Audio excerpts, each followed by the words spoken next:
சமீபத்தில் த்ரிஷா அவர்கள் வந்து இந்த இண்டிபெண்டன்ஸ் டேல சிஎம்மா ஃபர்ஸ்ட் டைம் இந்த ஒரு நிகழ்ச்சியை பண்ணுறாரு. அதை பார்க்கலான்றதாக போயிருக்காங்க. இன்னமும் அதை பற்றி பேசி அவங்கள இழிவுபடுத்தணும் அப்படின்னு ஒரு டீம் இருக்காங்க.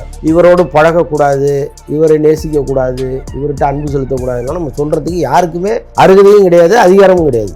அவர் விஜய் விரும்புகிறாரு, அவர் வர வைக்கிறாரு. அதே நேரத்தில் ரசிகர்களுடைய கோபத்தையும் நாம் கருத்தில் எடுத்துக்கணும். இன்னைக்கு விஜய் அவர்கள் இந்த இடத்துக்கு வந்திருக்கிறாருன்னா அதற்கு முக்கிய காரணம் ரசிகர்கள் தான். ஆனால் இங்கே என்ன ஒரு பயம் இருக்குது உங்களுக்கு அப்படின்னா, எம்ஜிஆர் இப்படி தான் ஜெயலலிதா அவர்களை கொண்டு வந்தாங்க, அப்போ இது ஏன் சரித்திரம் ரிப்பீட் ஆகாது அப்படின்லாம் அச்சப்பட ஆரம்பிக்கிறாங்க. நீ இதை தான் செய்யணும்னு சொல்கிறதுக்கு நம்ம யார்? அவருக்கு தெரியாதா? எவ்வளோ பேர் ட்ரை பண்ணி வர முடியாத ஒரு இடத்துக்கு ஒருத்தர் உட்கார்றாருன்னா எவ்வளவு பிளானிங் இருக்கும். அவங்க சேர்றாங்க, சேராமல் போகிறாங்க, அதெல்லாம் காலம் பார்க்க வேண்டியது. நம்ம போய் நீ இங்கே போவாத, அங்கே நிற்காத, இங்கே யார் நம்ம? எனக்கு அது புரியவே இல்லை. இங்கே சோசியல் மீடியாவில் பல பேர் அதை ஒரு விஷயமாக பண்ணிகிட்டு இருக்காங்க. பாருங்கள், சன் பிக்சர்ஸ் திரும்ப அவங்க 2 பேரையும் கூப்பிட்டு அடுத்து பார்ட் 2க்கு அட்வான்ஸ் கொடுத்துட்டாங்க. பார்ட் 2 கொடுத்துட்டாங்க. ஸோ அந்த அளவுக்கு அவங்களும் ரொம்ப ஹாப்பியாக இருக்காங்க. தமிழ்நாட்டில் அந்த அளவுக்கு இல்லைன்னா கூட தெலுங்குல ஒரு மிகப்பெரிய ஹிட். ஆமாம், அவங்க ரொம்ப கான்ஃபிடென்ட்டாக மறுநாளே வெற்றி விழா கொண்டாடிட்டாங்க. ஏன்னா அந்த அளவுக்கு கொண்டாடி தீர்த்துட்டாங்க தெலுங்குல. ரெட்ரோ மீடியா நேயர்கள் வணக்கம். இந்த ஒரு இன்ட்ரெஸ்டிங்கான கான்வர்சேஷனில் நம்ம கூட மூத்த பத்திரிகையாளர் அந்தண்ணன் நான் இருக்கிறேன்னா வணக்கம். வணக்கம் வணக்கம் டு ரெட்ரோ மீடியா. நன்றி.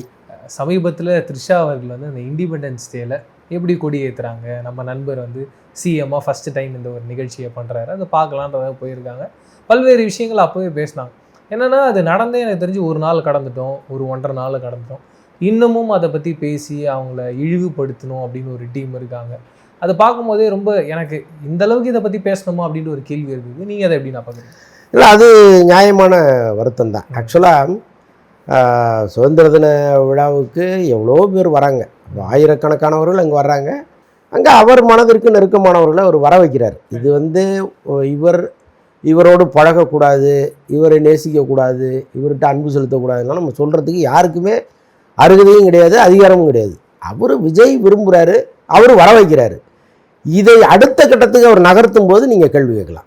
இப்போ ஒருவேளை அவர் சட்டமன்றத்தில் உட்காந்து அவங்க பார்க்குறாங்க, இந்த சட்டமன்ற நிகழ்வை அவங்க பார்க்குறாங்க அப்படின்னா நீங்கள் கேள்வி கேட்கலாம். ஏன் நீங்கள் அவங்கள அங்கே அனுமதிச்சிங்க அப்படின்னு கேட்கலாம். இது ஒரு ஆயிரக்கணக்கான பொதுமக்கள் கலந்துக்கிற ஒரு நிகழ்வு. சாதாரணமாக எல்லாருக்குமே அது பிடிக்கும். இப்போ இந்த அணிவகுப்பெல்லாம் பார்க்குறதுக்கு எல்லாருக்குமே பிடிக்கும். அவங்களுக்கு நீண்ட நாள் கனவாக கூட அது இருக்கலாம். நமக்கு விருப்பமான ஒருத்தர் சிஎம்மாக இருக்கார், நம்ம சொன்னோம்னா நமக்கு ஒரு பர்மனெண்ட்டாக ஒரு பிளேஸ் கொடுப்பாங்க அப்படின்னு நினச்சி அவங்களே கூட கேட்டிருக்கலாம். இதெல்லாம் நமக்கு எதுவுமே தெரியாது. நீ இவரோடு தான் பழக வேண்டும், இவரோடு தான் பேச வேண்டும், இவரை பார்த்தா முகத்தை திருப்பிட்டு போகணும்னா சொல்கிறதுக்கு யாருக்கு என்ன அதிகாரம் இருக்குது? அதே நேரத்தில் ரசிகர்களுடைய கோபத்தையும் நாம் கருத்தில் எடுத்துக்கணும். இன்றைக்கி விஜய் அவர்கள் இந்த இடத்துக்கு வந்திருக்கிறாருன்னா அதற்கு முக்கிய காரணம் ரசிகர்கள் தான். அப்போ இவ்வளவு ரசிகர்களும் இதற்காக வருத்தப்படுகிறார்கள்ங்கிறது முதல்ல அவர் கவனத்துக்கு போயிடுச்சுன்னா அடுத்தடுத்து அவர் எப்படி இருக்கிறாருங்கிறத பொறுத்து தான் இந்த விமர்சனங்களை தொடர்வதா அப்படியே முடிச்சுக்கிறதாங்கிற முடிவுக்கே எல்லாரும் வர முடியும். இந்த நேரத்தில் த்ரிஷா குறித்து ஒரு ரொம்ப அவமரியாதையாக பேசுகிறது தான் நமக்கு ரொம்ப வருத்தமாக இருக்குது. என்னென்னா, இப்போ இதை நம்ம நியாயப்படுத்தவே இல்லை. இப்போ இது எல்லாருக்கும் பார்ப்பதற்கு எப்படி ஒரு அதிகாரம் இருக்கோ, ஒரு ஆசை இருக்கோ, அந்த மாதிரி அவங்க வந்துட்டாங்கப்பா, அதுக்காக அவங்கள தூக்குல போடணுமா அப்படிங்கிறது தான் நம்முடைய கேள்வியாக இருக்குது. ஆனால் இங்கே என்ன ஒரு பயம் இருக்குது உங்களுக்கு அப்படின்னா, எம்ஜிஆர் இப்படி தான் ஜெயலலிதா அவர்களை கொண்டு வந்தாங்க, அப்போ இது ஏன் சரித்திரம் ரிப்பீட் ஆகாது அப்படின்லாம் அச்சப்பட ஆரம்பிக்கிறாங்க. இத்தனைக்கும் அவங்க ஒரு நல்லாட்சி தான் பண்ணாங்க. நீங்கள் கலைஞராட்சியில் எவ்வளோ நல்லது பண்ணாங்களோ அதை தொடர்ந்தாங்க. பல நல்ல விஷயங்களை அவங்க ஆட்சியிலையும் பண்ணியிருக்காங்க. அவங்கள நம்ம அவ்வளோ அலட்சியமெல்லாம் நினைக்க வேண்டிய அவசியம் இல்லை. ஆனால் அவங்கள இன்னும் நடிகையாக தான் அந்த ஊர் பார்க்குது. ஜெயலலிதா ஒரு நடிகையை கொண்டு வந்து அங்கே உட்கார வச்சுட்டாங்களே அப்படின்னு தான் இந்த ஊர் பார்க்குது. அந்த மாதிரி தான் த்ரிஷாவையும் பார்க்குறாங்க. த்ரிஷாலாம் ஜெயலலிதா அளவுக்கு பெரிய அறிவு புலமை பெற்றவர்கள்லாம் நம்ம நம்புறதுக்கு தயாராக இல்லை, அதுக்கு அவசியமும் கிடையாது. ஆனால் அப்படி ஒரு சூழ்நிலை இங்கே வந்துருமோங்கிற பயம் உள்ளவர்களுக்கு இருக்குது. அதன் காரணமாக எழுந்த ஆர்ப்பாட்டம் தான் இதெல்லாம்னு நான் நினைக்கிறேன். அதற்கு ஒரு உத்தரவாதத்தை கூட விஜய் அவர்கள் கொடுக்கலாம். இது அரசியல் சார்பாக இவங்களை அதை பேச வேண்டிய அவசியம் கூட கிடையாது. ஏன்னா இப்போ அவர் அதற்கு ஒரு விளக்கம் கொடுத்தாருன்னு வைங்களேன், அதை பிடிச்சிட்டு ஒரு 2000 பேர் தூங்கிட்டு இருப்பான். ஆமாம், அதனால் இது வந்து அவர் ஏதோ வந்து அங்கே அவங்க இருக்கணும்னு ஆசைப்பட்டிருக்காங்க, அவர் அனுமதிச்சிருக்கிறார், அவ்வளோதான். அந்த அளவோடு இதை கடந்து போகிறது தான் சரியாக இருக்குமே தவிர இவ்வளோ பெரிய தண்டனை அவங்களுக்கு கொடுக்கணுங்கிற அவசியம் இல்லையா. அண்ட் கூடுதலான நயினார் நாகேந்திரன் அவர் வந்து மேடையில் பேசும்போது என்ன சொல்கிறாரு, அவங்க விஜய் சாரோட அம்மாவை பற்றி ஒரு வார்த்தையை மென்ஷன் பண்ணுறாரு, அவங்க அப்பா யாருன்றது தெரிஞ்சுக்கணும் அப்படின்ற மாதிரி பேசுகிறாரு. இது கேட்கும்போது எனக்கே ரொம்ப ஷாக்காக இருக்கும்.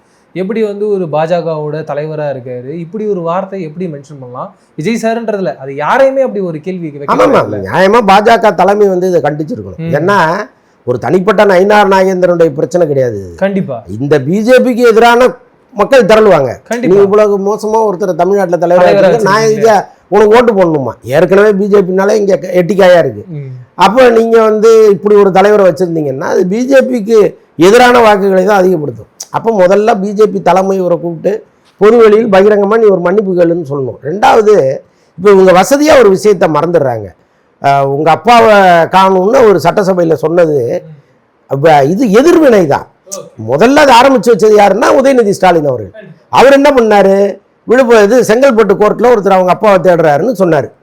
அதனுடைய எதிர்வினை தான் இது. அப்போ நீங்கள் ஆரம்பித்து வச்சவரை விட்டுட்டு அதுக்கு பதில் சொன்னவரை பிடிச்சிட்டு தோங்குறது என்ன விதத்தில் நியாயம்னு எனக்கு புரியவே இல்லை. அதை வச்சு தான் இவர் பதில் சொல்கிறார். இந்த மாதிரி வந்து தாயை கொச்சைப்படுத்தி ஒரு வார்த்தையை அவர் சொல்கிறாரு. அப்புறம் தாய் நாட்டை நேசிக்கிறவன் தாயை நேசிக்கிறவன்லாம் ஒரு விளக்கத்தை கொடுக்குறாரு. நீங்கள் பேசுனதனுடைய அர்த்தம் என்ன அப்படிங்கிறது ஒன்று இருக்குல்ல. இப்போ என்ன பண்ணுறாங்க, பல பேர் சேர்ந்துக்கிட்டு சோசியல் மீடியாவில் நீ ஏன் இவரை கைது பண்ணல அப்படின்னு தொடர்ந்து கேட்குறாங்க. அதுக்கு என்னென்னா, நயினார் நாகேந்திரனை தமிழக அரசு கைது பண்ணிச்சுன்னா மத்திய அரசினுடைய கோபம் தமிழக அரசு மேலே திரும்பும். அப்போ அவங்க ஏதாவது ஒன்று பண்ணி இந்த ஆட்சியை கலைச்சிட மாட்டாங்களான்னு இவங்க இன்னும் தூபம் போட்டுக்கிட்டு இருக்காங்க. ஆனால் நினைத்தவுடன் அவசரப்பட்டு ஒரு வேலையை செய்பவர் விஜய் கிடையாது. ஸோ அதனால் அவரும் வந்து கட்டாயமாக இதற்கு என்ன பண்ணுறதுங்கிறத டிஸ்கஸ் பண்ணிட்டு இருப்பாரு. கட்டாயமாக இதை வந்து சும்மா விட மாட்டாங்க, அதை நான் உறுதியாக நம்புகிறேன். மிக முக்கியமாக இந்த கோபம்ன்றது எங்கே ஆரம்பிச்சு அப்படின்னு த்ரிஷா அவர்கள் மேலே அந்த கோர்ட்டில் கேஸ் வந்தது. அந்த கேஸில் வந்து அவங்க வாபஸ் வாங்கிட்டாங்க. வாபஸ் வாங்கினதுக்கு அப்புறமா தான் வந்து இன்னும் இது உக்கிரமாகுது. வாபஸ் வாங்கிட்டாங்க, இப்போ ஒன்றா சேர போகிறாங்க. அந்த சமயத்தில் இவங்க மறுபடியும் வந்து அந்த குடும்பம் இப்படி ஒன்றா சேரும் அப்படின்ற கேள்வி வைக்கிறாங்க. அது பொதுமக்களோட ஒரு நார்மலான கேள்வியாக இருக்குது. இதை நீங்கள் எப்படி பார்க்குறீங்க? இல்லைங்க, பொதுவாக வந்து இப்போ எல்லாருக்குமே ஒரு தனிப்பட்ட வாழ்க்கைன்னு ஒன்று இருக்குது. நீ அதுக்குள்ளே உட்காந்து அனலைஸ் பண்ணி நீ இதை தான் செய்யணும் இதை செய்யக்கூடாதுன்னா சொல்கிறதுக்கு யாருக்கும் உரிமை கிடையாது.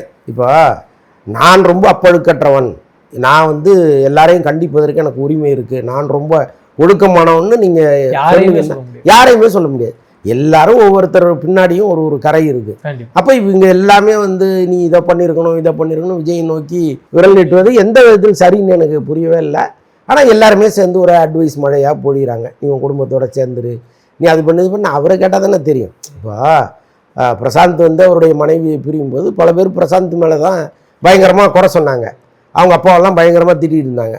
ஒரு தடவை அவர் கூப்பிட்டு ப்ரெஸ்ஸை கூப்பிட்டு பேசும்போது சொன்னார், இவ்வளோ பேர் என்ன திட்டுறீங்களே, என் பிரச்சனை என்னன்னு உங்களுக்கு தெரியுமா, நான் வந்து சொல்ல முடியுமா உங்கள்கிட்ட அப்படின்னு ஒரு தடவை கேட்டார்.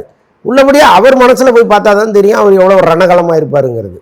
புரியுது அவங்களுக்கு. அதனால் ஒரு தீர்க்கமான முடிவை எடுக்கிறாரு அப்படின்னா அதற்கு பின்னால் எவ்வளோ நடந்திருக்குங்கிறத நம்ம உணரவே மாட்டேங்கிறோம். நாம் ஒரு ஜட்ஜ் ஆகி நீ இதை தான் பண்ணணும் அப்படின்னு ஒரு தீர்ப்பை கொடுக்குறோம். அது எல்லாருக்கும் பொருந்தும். இப்போ நீங்கள் விஜய் ஆகட்டும் அல்லது வேறு யாராகட்டும், யாராக இருந்தாலும் நீ இதை தான் செய்யணும்னு சொல்கிறதுக்கு நம்ம யார், அவருக்கு தெரியாதா? ஒரு நாட்டின் முதலமைச்சராகவே வந்த ஒருத்தருக்கு எவ்வளவு பிளானிங் இருந்தால் இந்த இடத்துல வந்து உட்கார முடியும்.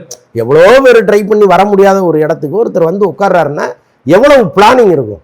அப்போ அவ்வளவு அறிவுள்ள ஒருத்தர் வந்து இப்படி ஒரு செயலை செய்கிறாருன்னா அதுக்கு பின்னால் ஏதோ ஒரு காரணம் இருக்குது.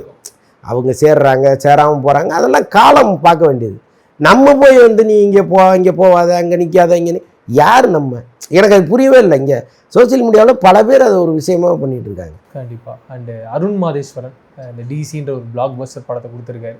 இந்த படம் 100 கோடி பாக்ஸ் ஆஃபீஸ்க்குள்ளே போக போகுது அப்படின்ற மாதிரி சொல்லுவாங்க. அந்த அளவுக்கு ஸ்பேஸ் இருக்காங்க அந்த படத்தில். தியேட்ரிக்கல் கலெக்ஷன் மட்டும் 100 கோடி இல்லை, ஓவரால் கலெக்ஷன், அதாவது இந்த மற்ற டெரிட்டரிஸ் இருக்கு இல்லையா, ஸோ அதெல்லாம் ஆமாம் எல்லாமே சேர்ந்து ஒரு 100 கோடியை அது டச் பண்ணுங்கிற அளவுக்கு சொல்கிறாங்க. அதுவே பெரிய விஷயம்தான். நீங்கள் அந்த படம் என்ன அதிகபட்சம் போனீங்கன்னா ஒரு 20-30 கோடியில் எடுத்துருப்பாங்க மொத்தமாக சேர்த்து. அது ஒரு 70 கோடி லாபம் கொடுக்குதுன்னா சாதாரண விஷயம் இல்லையா. பாருங்கள், சன் பிக்சர்ஸ் திரும்ப அவங்க 2 பேரையும் கூப்பிட்டு அடுத்து பார்ட் 2க்கு அட்வான்ஸ் கொடுத்துட்டாங்க. பார்ட் 2 கொடுத்துட்டாங்க. ஸோ அந்த அளவுக்கு வந்து அவங்களும் ரொம்ப ஹாப்பியாக இருக்காங்க. எல்லாருமே அண்டர் எஸ்டிமேட் பண்ண படம் அது. அதுதான் இதில் ரொம்ப முக்கியமான விஷயம். சன் பிக்சர்ஸ் ஏன் இப்படி ஒரு படத்தை எடுக்குது, இது தேவையில்லாத ஒரு விஷயமாச்சேன்னு பல பேர் பேசின நேரத்தில் ஒரு பிடிவாதமாக அந்த படத்தை அவங்க கொண்டு வந்தாங்க. அது இன்றைக்கி அவங்களுக்கு ஒரு பெரிய ப்ளஸ்ஸாக மாறி இருக்குல்ல. அண்ட் விஸ்வநாதன் சன்ஸ்னா ரிலீஸ் ஆக எனக்கு தெரிஞ்சு ஒரு 4 நாள் ஆயிடுச்சு. இப்போயே வந்து ஒரு 100 crores கலந்துடுச்சு, ஒரு 150 crores கலெக்ட் பண்ணியிருக்குலாம் பேசுகிறாங்க. அந்த அளவுக்கு ஒரு பாக்ஸ் ஆஃபீஸ் கலெக்ஷன் இருக்கா? ஆமாம், தமிழ்நாட்டில் வந்து அந்த அளவுக்கு இல்லைன்னா கூட தெலுங்கில் வந்து ஒரு மிகப்பெரிய ஹிட் அது. அப்படிங்களா? ஆமாம், அவங்க ரொம்ப கான்ஃபிடண்ட்டாக மறுநாளே வெற்றி விழா கொண்டாடிட்டாங்க. ஓகே. ஏன்னா அந்த அளவுக்கு வந்து கொண்டாடி தீர்த்துட்டாங்க தெலுங்குல. இன்னொன்று ஃப்ளேவரே தெலுங்கு ஃப்ளேவர் தான். ஆமாம் ஆமாம். ஸோ அதனால் ஒன்று இங்கே தமிழ்நாட்டில் வந்து அந்த படம் பெரிய அளவுக்கு விமர்சனத்துக்கு ஆளாகலைனாலும் எல்லாருமே பார்த்தவங்க எல்லாமே ஓகே தான் அப்படின்ட்டு வராங்க. சிலர் ரொம்பவே பாராட்டுறாங்க. சூர்யாவுக்கு வந்து 2வது ஹிட்டு அந்த கருப்பை தொடர்ந்து 2வது ஹிட்டாக வந்திருக்கு. என்ன பெரிய கொடுமை என்னன்னா, ஒரு பக்கம் ஜனநாயகன் படம் நல்லா போயிட்டுருக்கு, இன்னொரு பக்கம் வந்து அந்த டிசி போயிட்டுருக்கு, அப்புறம் இந்த படம் ஸ்பைடர்மேன் அது போயிட்டுருக்கு. ஸோ இந்த 3 படமும் நல்லா போயிட்டு இருக்கிறதுனால இவங்களுக்கு பெருசாக தியேட்டர் கிடைக்கல.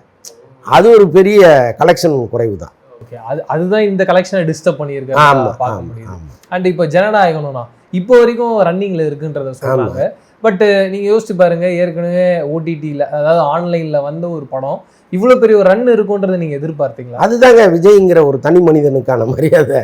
அது வேற யாருக்குமே இந்த மேஜிக்லாம் நடக்கவே நடக்காது. விஜய்ங்கிறதுனால நடந்துட்டு இருக்கு. இப்போவும் பல தியேட்டர்களில் இந்த எல்லாருமே குழந்தைகள்லாம் அனுமதிக்க ஆரம்பிச்சாங்க.